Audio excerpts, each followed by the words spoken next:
In this video, we're going to go over our Hellion Abuser comp, how to play properly and how to get that first place. So even though this comp is a Hellion comp, it's actually a late game focused one that revolves around Heimerdinger and Teemo as the two main carries. Getting those units can be difficult, but the comp is going to use things like the Hellions and items to stabilize through the early and mid game without spending too much gold. This comp is going to be a fast 8 comp, so that means that you will ideally be able to hit level 8 before your usual 5-1. This is also when you want to spend your gold, so you'll be looking for higher cost units like your Heimerdinger, Teemo, Garen, Kindred, Volibear to complete that team. Your full level 8 team then is going to be Heimerdinger, Teemo, Kennen, Garen, Kindred, Volibear, Ivan, and Lulu. When it comes to winning with this one, the comp is actually quite easy to get top 4 with a good start as you'll win streak and save a lot of health. To get that first place though, you will need to hit your expensive units when you roll down at level 8, so things like Heimerdinger and Teemo to really carry. If you can get those, you can then push to level 9, and that will be how you really win most games. Now this comp is very optimized for your late game, so these options we'll talk about will be some examples of units you can use before you find those late game units. So this one uses Garen, Kindred, and a Volibear, and these 5 cost units are the support units for your team. For Kindred, we can use something like Lux or Rise to pair with Lulu for Mystic, and they also provide some pretty good utility too.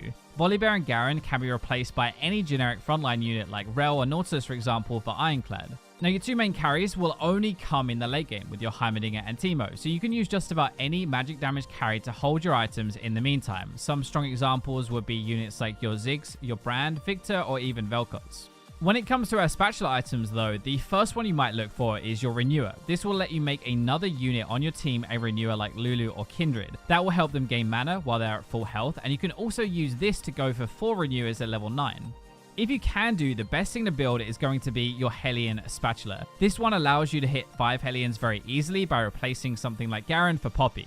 You could place it on a unit like Kindred to give them attack speed, or on Heimerdinger if you have a spare item slot, as the attack speed will work with his turret as well. You can also use this to try and reach 7 Hellions at level 9 by replacing a few units for your Kled, Poppy, and Ziggs. Shadowed items for this comp are pretty important. You'll notice there are quite a lot, and we're going to start with the most important, which is your Shadowed Morellonomicon. It is a very strong item on Kennen, and this item will help you stabilize through the mid game to save up to level 8. You can get away without it if you really want to, but the item will greatly help your late game with solid damage and a healing debuff and save you a lot of health and gold. Next up we have our Shadowed Static Shiv, and this one is perfect for win streaking with Hellions. You just slap this item on Ziggs and you will deal some great damage in the early game, but this item also works well on Teemo in the late game, who you replace Ziggs with. Next up, we have one of the best magic damage items for Heimerdinger, which is the Shadowed Jeweled Gauntlet. It will make his ability hit like a truck when it crits. There isn't really too much to say about this one, except it's really strong on Heimer. Our Shadowed Guardian Angel is also a really good item if we can get it, just because it can go on Kennen to make him a very annoying crowd control machine. This item will also help ensure that he casts and is able to spread that Morello burn before dying, but ideally with the Shadowed version, you'll probably get 2 casts off and spread it even more.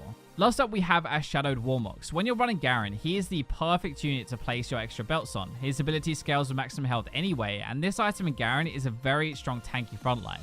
Let's jump into our items, and our main carry is going to be Heimerdinger, so you normally want to build for him first. Guardian Angel is a pretty important defensive item for him if you can get that, and then you have the Shadowed Gauntlet or your regular Jeweled Gauntlet, which is the best damage item for him, and lastly he wants some sort of mana generation with things like attack speed or other items. Spear of Shojin is the ideal because he has quite a high mana pool, but also has good synergy with Rage Blade, which makes his turret better, so you can really pair them together. Normally you choose between ulting more often with something like that Rage Blade or hitting harder when you do with that Jeweled Gauntlet.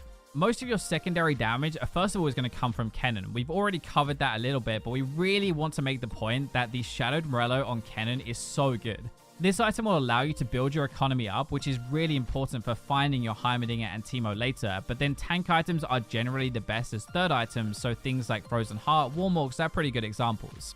Lastly, we have our Static Shiv or the Shadowed version, and these items are mainly because you'll be using them early game and mid game to try and win streak. They go on Ziggs to start with until you're able to find a Teemo, at which point you can sell Ziggs to place them on him instead. But you could also actually build magic damage items like a Jeweled Gauntlet or Death Cap, but try to pair those kind of items with something like a blue buff to make sure he ults more often.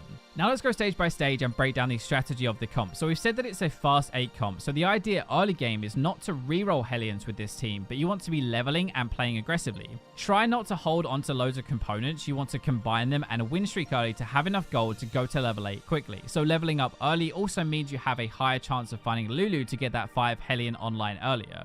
When you get to stage 3 then, you want to level up to 6 or 3-2. You build the strongest board that you can with the units that you find, and you can roll down a little bit here if you want to be aggressive and you're sitting on a lot of pairs, but in general, you don't really want to spend anything.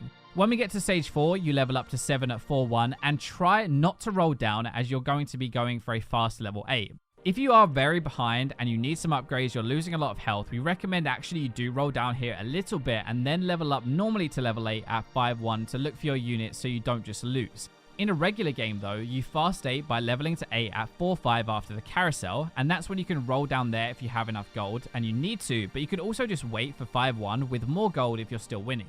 In stage 5 then, you will level up to 8 at 5-1 if you haven't already, but this is when you roll down to complete your team. You don't need to roll every single round for upgrades, because if you find some 5-cost units and you stabilize your team comp, you try to look to go to level 9 for better odds upgrading those 5-costs. One Heimerdinger or Teemo with some good items should be enough to start winning again here and then go to level 9.